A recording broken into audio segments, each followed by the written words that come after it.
तो पहली चीज जो तोड़नी है वो है भावना, फीलिंग, इमोशन।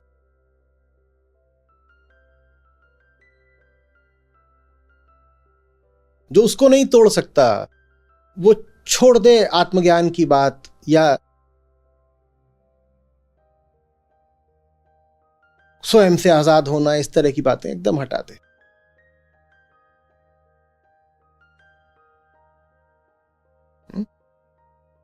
और यही चीज है जो आपको इंसान बनाती है। नहीं तो आप जानवर हो। भावना पे तो जानवर भी चलता है। जानवर के पास तो सिर्फ भावना है।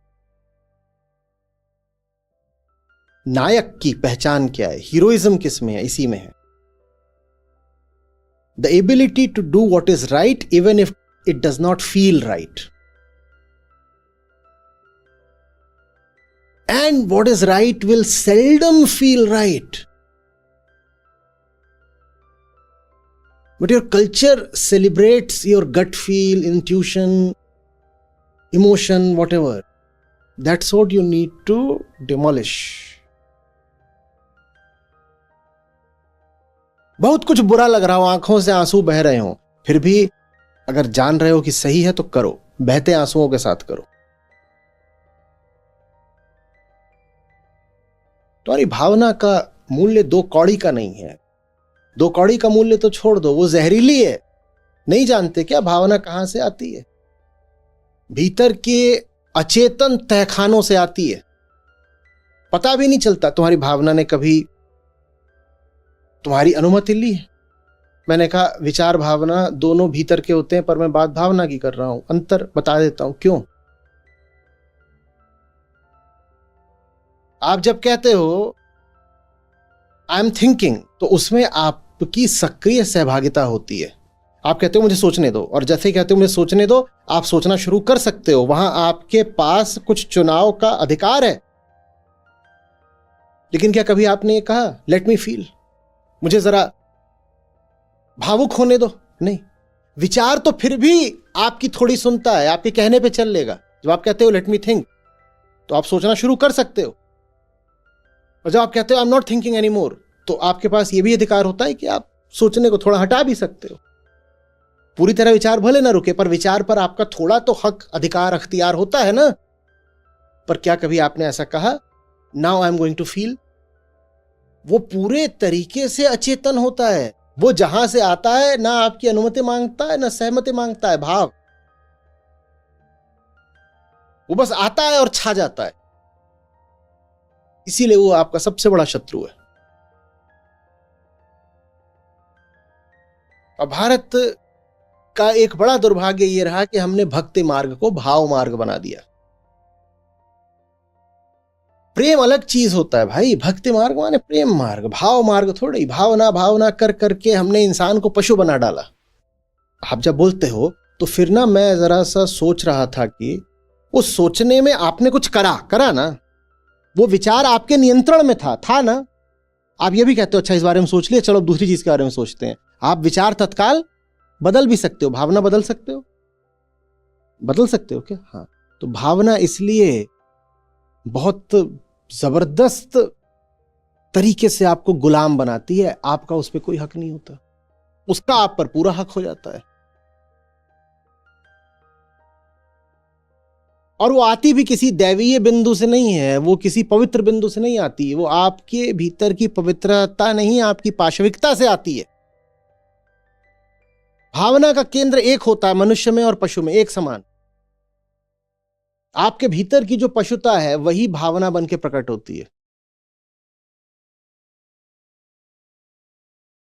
मुझे वो करना है जो सही है, वो नहीं जो मुझे लग रहा है कि सही है।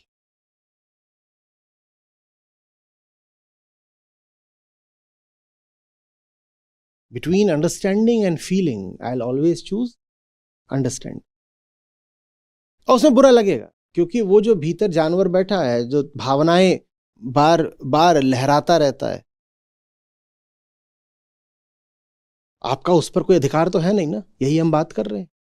तो भावना रही आएगी। आप बस ये कर सकते हो कि भावना है भी तो भी मैं वो कर रहा हूं जो मुझे करना है। भले ही वो करने में मैं भीतर से बिल्कुल छिन्न भिन्न हुआ जा रहा हूं, टूटा जा रहा हूं, क्योंकि भावना मुझसे कुछ और कराना चाहती है, पर मैं फिर भी वो करूंगा जो सही है। दिल पे पत्थर रख के करूंगा, पर जो सही है वही करूंगा।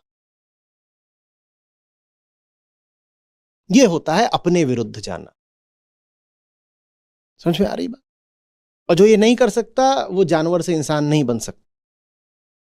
सुबह उठना है, आजकल इतनी ठंड है, सुबह उठना है 5 बजे, 6 बजे भी उठ, अंधेरा रहता है। सुबह उठना है, भावना क्या आती है? रजाई। अरे आशिकी है, मोहब्बत इसी से तो है। कोई पूछे प्रियतमा का नाम बताओ, तुरंत बोलोगे रजाई। जो भी लग रहा हो, टू हूट्स टू माई फीलिंग्स, मुझे उठना है तो उठना है।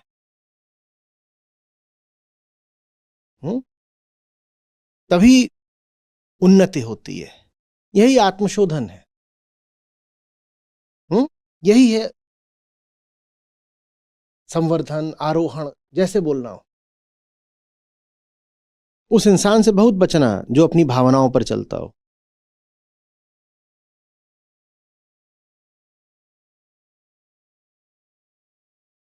वो आपको चेतना के बड़े निचले तलों की ओर खींच लेगा।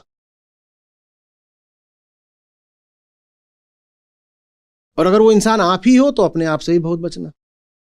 लोग कहते हैं ना, अरे भावना होती है तभी तुम इंसान होते। नहीं, भावना होती है तो आप जानवर होते। इंसान आप भावना से नहीं, चेतना से बनते हो। वो चीज होती है जो जानवर के पास नहीं होती। बोध, समझ, अंडरस्टैंडिंग, रियलाइजेशन। भावना तो पशु के पास भी होती। आप में भावना है तो आप अधिक से अधिक जानवर हो गए हो, ये आपको मिल गई क्वालिफिकेशन। लेकिन अगर इंसान कहलाना चाहते हो तो भावना से कहीं आगे आपके पास क्या होनी चाहिए? समझ होनी चाहिए, बोध।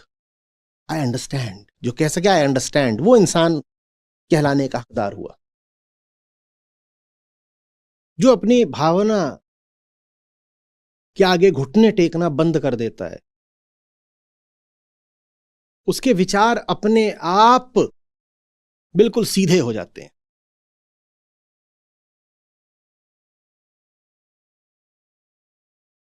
क्योंकि जो बड़ा संघर्ष था वो आपने कर लिया।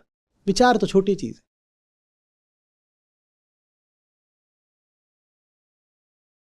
फिर तो विचार ऐसा होगा कि हाँ, कोई आया था, आपने उसको देखा, आया, बहुत असर आप पे पड़ा ही नहीं।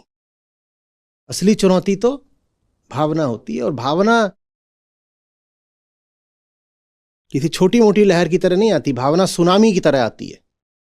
उसके सामने खड़ा होना मुश्किल हो जाता है, चाहे वो क्रोध की भावना हो, चाहे आकर्षण हो, मोह हो, ममता हो, ईर्ष्या हो, वासना हो, भय हो। क्या होता है तब? आया और आप पता ही नहीं चला कहां उठा के पटक दिया। उसके सामने पांव डिगा के खड़े होना सीखो। यह है स्वयं को तोड़ना। और जो ये कर लेता है वो अधिकारी हो जाता है आत्मा का।